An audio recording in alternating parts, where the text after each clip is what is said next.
우리는 어제 이유도 알 수 없는 상황 가운데서 견디기 힘든 고통을 당하면서도 그 고난 가운데서도 자신을 지키고 자신의 입술을 지키면서 오히려 하나님을 예배하던 욥의 모습을 살펴보았습니다. 이제 오늘 본문은요. 마치 이 무대의 조명이 다 꺼지고 그 무너져 있는 고통당하고 있는 욥에게 홀로 롱핀 조명으로 욥만 다 비추고 있는 그러한 무대 연출 상황에서 욥이 드디어 처음으로 입을 열어서 독백을 하기 시작하는 홀로. 그래서 무대 안에서 여러 고난도 당하고 고통도 당했는데 다 어둠 가운데서 무대는 조명이 꺼지고 오직 욥만 롱핀 조명으로 비추면서 욥이 내뱉고 있는 그러한 독백하고 있는 장면을 우리는 보게 되는데요. 이 극심한 고통 가운데서 드디어 욥이 입을 열었는데 그가 지금 독백하면서 무엇이라고 말하는지 보면 오늘 1절을 시작하면서 그 후에 욥이 드디어 입을 열었는데 자기의 생일을 저주합니다. 자기가 창조되던 날, 창조의 날을 아파하면서 그날에 대하여서 저주를 합니다. 그리고 11절부터 보시면요. 어찌하여 내가 태에서 죽어 나오지 아니하였던가? 어찌하여 내 어머니가 해산할 때 내가 숨지지 아니하였던가? 어찌하여 무릎이 나를 받았던가? 어찌하여 내가 젖을 빨았던가? 그렇지 아니하였던들 이제는 내가 평안히 누워서 자고 쉬었을 것이니라고 말하면서 그는 죽음을 동경하고 있어요. 죽음을 바라보면서 죽기를 구하고 있는 것을 보게 됩니다. 그리고 계속해서 20절부터 보시면 어찌하여 고난당하는 자에게 빛을 주셨으며 마음이 아픈 자에게 지금 왜 내가 고난당하고 있는데 계속해서 나에게 생명을 주시냐 이 말이에요. 왜 또 빛을 주시고 마음이 아픈 나에게 왜 계속 생명을 주시면서 삶을 주시는가라고 이렇게 말하면서 이러한 자는 죽기를 바라도 오지 아니하니 땅을 파고 숨긴 보배를 찾음보다 죽음을 구하는 것이 더하다가 무덤을 찾아 얻으면 심히 기뻐하고 즐거워하나니 하나님에게 둘러싸여 길이 아득한 나에게 왜 계속해서 이렇게 죽음이 아니라 삶을 계속해서 연하여 주시는가? 살아 있음을 원망하고 있는 욥을 보게 됩니다. 그러다가 결국 욥이 어떻게 됩니까? 7장으로 가게 되면요. 11절입니다. 그런즉 내가 입을 열어 금하지 아니하고 내 영혼의 아픔 때문에 말하며 내 마음의 괴로움 때문에 뭐하리라? 불평하리라. 하나님을 향하여 원망 불평하는 자리에까지 가게 됩니다. 어제의 욥의 모습과 전혀 다른 욥의 모습을 우리는 보게 됩니다. 욥은 완전히 무너졌습니다. 하나님은 왜 모든 무대의 조명을 끄시고 이 캄캄한 어둠 가운데서 욥 한 사람에게 조명을 집중하면서 욥이 내뱉고 있는 이 독백, 넘어지고 완전히 무너져 버린 욥의 모습을 통하여서 그의 말을 우리에게 듣게 하시고 이 욥의 모습을 통하여서 우리에게 무엇을 말씀하려고 하시는지 오늘 우리는 이 욥이 홀로 내뱉고 있는 이 고통 속에서 홀로 내뱉고 있는 이 독백하는 모습을 통하여서 여기에 감춰져 있는 하나님의 기쁜 뜻을 좀 찾아보려고 하는데요. 그 첫 번째, 왜 하나님은 이 욥의 모습을 통하여서 이런 모습을 우리에게 보여주시고 하나님이 이 모습을 통해서 우리에게 뭘 말씀하시려고 하는가? 그 첫 번째는 규범적 지혜는 우리를 살게 할 수 없다라는 것을 우리에게 보여주시려고 하시는 것입니다. 여러분, 하나님은 우리 모든 인생에게 살라고 규범적 지혜를 주셨습니다. 모세 오경을 주셨습니다. 잠언과 같은 그런 규범적 지혜를 주셨습니다. 이런 규범적 지혜는 인과응보적이라는 것이 특징이죠. 인과응보적이에요. 선을 행하면 복을 받고 악을 행하면 저주를 받는다. 이것이 규범적 지혜이죠. 그래서 규범적 지혜는 우리에게 주어진 규범적 지혜는 모세오경과 같은 그리고 잠언과 같은 것은 우리에게 인과응보적인 그러한 규범입니다. 그리고 이 규범적 지혜는 결국 나의 행함을 통하여서 축복과 생명을 얻게 하는 것이죠. 규범적 지혜는 주어진 그 규범에 내가 순종하고 행함으로써 내가 살아갈 수 있도록 하는 것이다라는 것입니다. 욥은 이러한 규범적 지혜의 사람이었고 이 규범적 지혜의 틀에 갇혀 있는 사람이다라는 것을 우리는 보게 됩니다. 그래서요. 이러한 규범적 지혜로 볼 때 욥은 흠이 없는 사람이었어요. 그래서 욥기를 시작하는 1장 1절은 이러한 욥이 이러한 규범적 지혜의 틀에 정확하게 맞춰진 마치 사도 바울이 예수를 만나기 전에 율법으로는 전혀 흠이 없었던 모습처럼 이런 규범적 지혜의 틀에 정확하게 맞춰진 사람이라고 말해주고 있어요. 우스 땅의 욥이라 불리는 사람이 있었는데 그 사람은 온전했다. 규범적 지혜에 의하면 정직했다. 규범적 지혜에 의하면 하나님을 경외하며 악에서 떠난 자였다. 그러니 욥은 규범적 지혜의 사람이고 그 틀에 정확하게 맞춰진 사람입니다. 그래서 1장 5절을 또 보시면 그들이 차례대로 잔치를 끝내면 욥이 그들을 불러다가 성결하게 하되 아침에, 그러니까 가장으로서 제사장으로서 그들의 명수대로 번제를 드리면서 욥이 말하기를 혹시 내 아들들이 죄를 범하여 마음으로 하나님을 욕되게 하였을까 하여서 늘 제사를 지내고 정결하게 하는 자기의 행함을 통하여서 살아가던 자가 바로 욥이었습니다. 그래서 그의 삶은 2절과 3절이 말해주는 것처럼 아들이 7, 딸이 3, 풍성함을 이야기하는 것입니다. 축복을 이야기하는 것입니다. 그리고 소유물은 양이 7천, 낙타가 3천, 소가 500결이, 암나귀가 500마리, 종도 많았다. 동방에서 가장 훌륭한 자였다라고 말하면서 규범적 지혜의 틀로 봤을 때는 완전한 자고, 그리고 자신의 행함으로써 살아가고 있었던 자이며 그러한 규범적 지혜의 인과응보적인 축복으로 가득 차 있었던 사람이란 말입니다. 그런데 욥의 삶에 이 인과응보적인 규범적 지혜의 틀이 깨져버린 거예요. 그에게는 이 틀을 벗어난 행동이 없었고 잘못이 없었는데 그런 규범적 지혜의 틀이 완전히 다 박살이 나버린 거예요. 그리고 그에게 주어진 규범적 그 지혜는 지금 이 상황을 해석해내지도 답을 주지도 못하고 있어요. 거기서 욥이 무너져 내린 것입니다. 그래서 하나님께서는 지금 이 욥을 통하여서 무엇을 말씀하시려고 하는 것일까요? 바로 우리에게 주신 그 규범적 지혜, 모세오경과 잠언 같은 규범적 지혜는 모든 것을 다 해석할 수도 모든 것에 답을 줄 수도 없다라는 규범적 지혜의 한계를 우리에게 말씀해 주고 계십니다. 그리고요, 이 규범적 지혜를 따라 살아갔던 욥이 하나님의 재난과 심판을 피하지 못했다라는 것을 우리에게 보여주면서 규범적 지혜는 하나님의 심판으로부터 우리를 제외시키지 못한다라는 거예요. 하나님께서 우리에게 주시는 재앙으로부터 우리를 건져내지 못한다, 막아내지 못한다라는 것을 보게 됩니다. 규범적 지혜에 의하면 욥은 아무런 흠도 없었음에도 불구하고 그의 삶에는 극심한 고통과 극심한 재난이 찾아왔어요. 그래서 이 규범적 지혜는 우리에게 하나님의 심판으로부터 막아주지도 우리를 그렇게 살게 하지도 못한다라는 것을 보게 되고, 오늘 규범적 지혜의 틀에서 부족함이 없었던 욥이 이 롱핀 조명을 받으면서 내뱉고 있는 독백을 통해서 우리는 결국 욥이 절망 가운데 빠졌다라는 것을 보게 돼요. 규범적 지혜로 살아가는 사람은 결국 절망을 만나게 된다. 그리고 그것뿐입니까? 결국 그 규범적 지혜를 따라갔던 사람의 삶은 그 끝에 그가 죄인이라는 것으로 드러날 수밖에 없다는 것을 보게 됩니다. 아무런 흠이 없는 것 같았어요.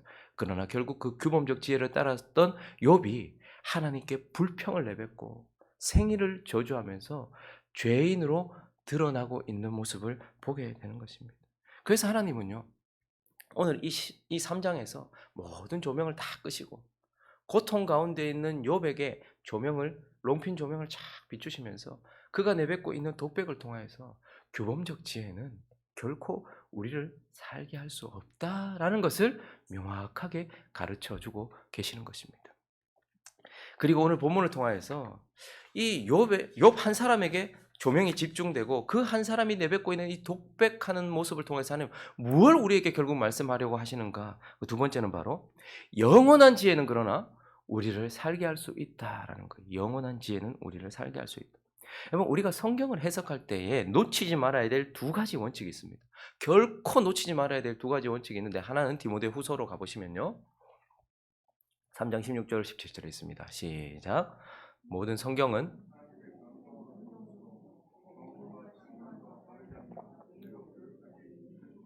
이는 하나님의 사람으로 온전하게 하며 모든 선한 일을 행한 능력을 갖추게 하려. 성경의 모든 교훈들은요, 그저 도덕적이고 윤리적인 수준의 말씀이 아니에요. 이 말씀들은 우리에게 교육하여서, 의로 교육하여서 어떻게 해요? 하나님의 사람으로 온전하게 하는 거예요. 영적인 교훈을 준다라는 거예요.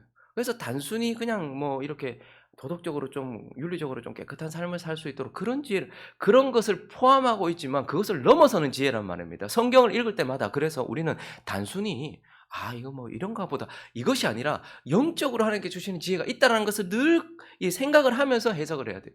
그리고 또 하나가 있습니다. 누가복음으로 가 볼까요? 누가복음 24장 44절에 있습니다. 시작. 또 이르시되 내가 너희와 함께 있을 때에 너희에게 말한 바 곧 모세의 율법과 선지자의 글과 시편에 나를 가리켜 기록한 모든 것이 이루어져야 하리라 한 말이 이것이라 하시고. 이게 지금 구약 성경 전체를 말하고 있는 거예요. 예수님 때는 신약 성경이 없었으니까요. 구약 성경 모세의 율법 그리고 선지자들 글 그리고 시편은 이 시가서 전체를 말하는 거예요. 그러니까 욥기도 여기에 들어가는 것이겠죠. 그러니까 우리가 성경을 해석할 때마다 모든 성경 속에서의 어떤 장면들은 다 누구를 가리킨다라는 것을 전제해야 되는 거예요. 예수 그리스도를 가리킨다는 것을 전제해야 한다라는 것입니다. 그래서 이런 틀을 가지고서 오늘 이 3장을 해석할 때에 우리는 지금 하나님만 아시는 이유 때문에 아무런 죄도 없이 극심한 고통을 당하고서 죽음을 향해 달려가고 있는 홀로 독백을 쏟아내고 있는 이 어둠 가운데 앉아 있는 이 욥의 모습을 통해서 우리는 누구를 보게 되는 겁니까? 십자가 위에서 고통을 당하시던 예수 그리스도의 모습을 보게 되는 거예요. 제6시부터 9시까지 어둠이 임했습니다. 모든 세상의 조명이 꺼졌어요. 그리고 그분은 십자가 위에서 홀로 독백하시기 시작하셨어요. 오늘 이 욥기 3장의 모습은 그때 그 어둠 속에서 마치 그 예수에게 조명을 비추듯 욥을 통하여서 그 십자가 위에서 죽음을 향해 나아가고 계시던 그 예수 그리스도의 모습을 우리에게 보여준다는 거예요.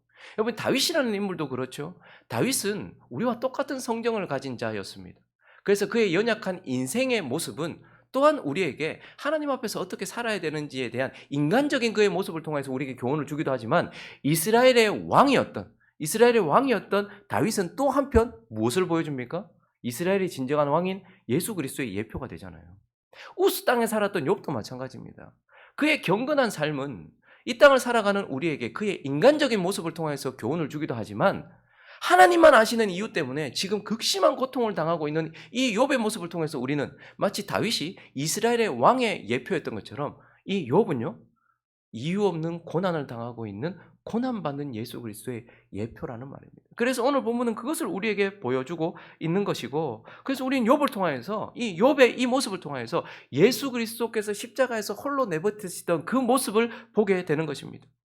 오늘 1절을 보시면 다시 보시면요. 그 후에 욥이 입을 열어서 뭘 합니까? 자기 생일을 저주했다 이렇게 얘기해요. 그러니까 창조의 날을 지금 후회하고 있는 모습을 보게 돼요. 그래서 2절부터 쭉 보시면요. 날 이렇게 번역을 하고 그다음에 밤 이게 계속 번갈아 가면서 나오죠.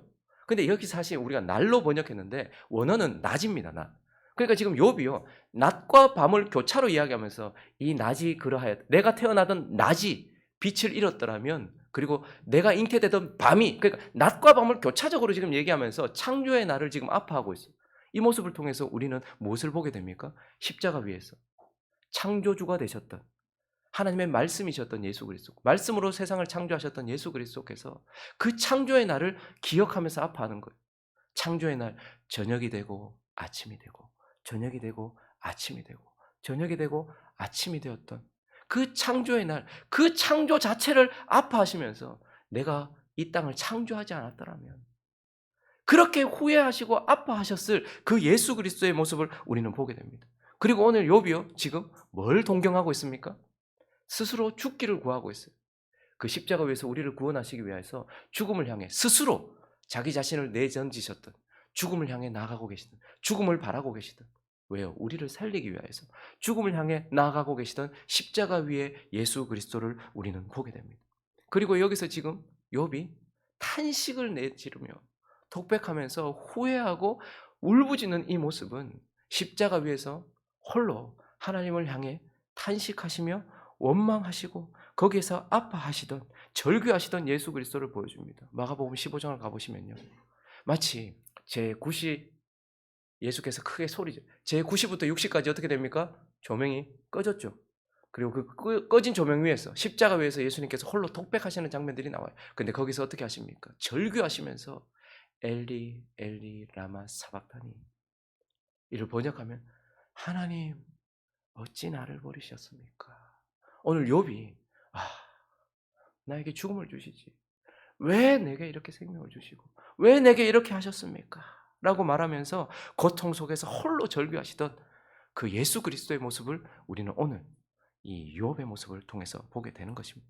그래서 이것을 통해서 하나님은 욥의 절규와 욥의 이 독백, 이 욥의 무너진 고통 가운데 있는 욥의 모습을 통해서 누구를 보게 하시는 거예요? 욥기를 기록한 이유가 뭐예요? 단순히 경건했던 사람이 막 인내하면서 고통을 이겨낸다 이 얘기하려고 하시는 것이 아니라 예수 그리스도, 다윗의 이야기도 예수 그리스도를 보여주려고 하셨던 것처럼 이 욥의 이야기도 누구를 보여주시려고 기록하신 거예요, 결국. 예수를 보여주시려고 기록하신 거예요. 그래서 이것을 통해서 예수는 규범적인 지혜를 넘어서는 모든 것을 통달한 완전한 지혜다라는 것을 말씀하려고 하시는 거예요. 규범적 지혜는 해석해내지 못하고 규범적 지혜는 이것밖에 되지 않지만 예수는 완전한 지혜다. 이렇게 가르쳐 주려고 하시는 것이죠. 그리고 예수는요, 인과응보적이 아닌 예외적인 지혜다라는 거예요. 이 규범적 지혜는요, 인과응보적이에요. 뭘 했으니 받는 것이고 뭘 하지 않았고 잘못했으니 잘못된 거예요. 그러나 예수는요, 우리에게 예외적인 지혜예요. 내가 뭘 했다고 지금 구원을 받는 게 아니에요. 그래서 예수는요, 이 인과응보적인 규범적 지혜와는 달라요. 내가 뭘 행했기 때문에 받고 안 받고가 아니라 예수 그분의 행함 때문에 우리가 축복도 받고 예수 그분의 순종 때문에 우리가 은혜도 누리고 구원도 받는 그분은 영원한 지혜다 라고 우리에게 말씀해 주면서 그 예수의 고난, 지금 욥의 고난을 통해서 우리에게 보여주시고 있는 그 예수 그리스도의 고난을 통해서 하나님 우리에게 규범적 지혜는 너에게 오는 재앙과 심판을 막아내지 못하지만 영원한 지혜이신 예수 그리스도의 고난은 너희에게 심판을 막아낸다. 예수 그리스도의 심판, 그분의 심판 때문에 우리는 심판받지 않을 수 있다. 너희가 규범적 지혜를 따라 살아봐라. 여전히 심판 앞에 서게 될 것이다. 그러나 예수 그리스도, 영원한 지혜이신 예수 그리스도, 그분이 고난 받으시면 그 고난으로 인하여서 너희는 심판을 받지 않을 수 있다라는 것을 우리에게 말씀해 주고 있는 거예요. 그리고 그 규범적 지혜의 틀에서 흠이 없었고 그 규범적 지혜의 틀을 살았던 욥이 결국은 절망에 빠졌지만 우리는 그 예외적인 지혜이시며 완전한 지혜이신 예수 그리스도, 그분의 고난 속에서 뭘 보는 거예요? 소망을 보게 되는 거예요. 규범적 지혜가 아니라 예수를 따라갈 때 우리는 소망을 보게 되는 거예요. 그리고 이 규범적 지혜의 끝에서 결국 욥은 죄인으로 드러났지만 우리는 영원한 지혜이신 예수 그리스도의 고난 끝에서 우리는 뭘로 드러나게 됩니까? 의인으로 드러나게 된다. 그래서 지금 우리 하나님은 욥의 고통을 통하여서, 욥이 고난받는 그 고통을 통하여서 십자가 위에서 고통받으시던 예수 그리스도를 지금 비춰주시면서 예수 그리스도를 통하여서 우리에게 주시는 복, 예수 그리스도 그리고 그분의 고난은 너희를 살게 한다라는 것을 말씀하고 계시는 것입니다. 말씀을 정리하겠습니다. 이제 내일부터는요, 37장까지 쭉 욥과 이 규범적 지혜의 틀을 가지고 있는 욥의 세 친구의 논쟁이 계속해서 이어져요. 3차 논쟁까지 갑니다. 욥과 엘리바스, 욥과 빌단, 계속해서 이 친구들과 욥이 계속해서 논쟁하는 이야기로 이어져요. 그래서 이후부터는 계속 이 규범적 지혜에 대한 말들이 계속해서 나오게 되겠죠. 근데 하나님께서 이 발단은 1장, 2장이잖아요. 그리고 오늘 이 3장부터 37장까지가 이제 중심부거든요. 이 논쟁하는 거예요. 그러니까 이 논쟁, 이러한 규범적 지혜에 대해서 계속해서 논쟁하고 있는 사람들과 욥의 논쟁을 하기 전 이 3장을 통해서 하나님 먼저 대전제를 주시는 거예요. 그들이 주장할 규범적 지혜는 결국 생명을 주지 못해. 그러나 영원한 지혜이신 예수 그리스도, 그분이 고난받으시고 그분의 고난은 너에게 생명을 줘라는 것을 지금 대전제로 던지시고 4장부터 이어간다라는 거예요. 그래서 오늘 이 아침에 우리도 그 무대의 조명이 꺼지고 홀로 독백을 하던 욥을 통하여서 제 60부터 90까지 조명을 끄시고 오직 십자가 위에서 고통받으시던 예수 그리스도를 오늘 다시 한번 바라보면서 결국 나의 행함이 아니라 그분의 행함, 그분이 고통받으심으로 인하여서 우리가 생명을 얻었다라는 것을 다시 한번 기억하면서 이번 한 주간 예수 그리스도의 십자가를 바라보고 감사하며 살아가는 저와 여러분 되시기를 예수 그리스도의 이름으로 축원합니다.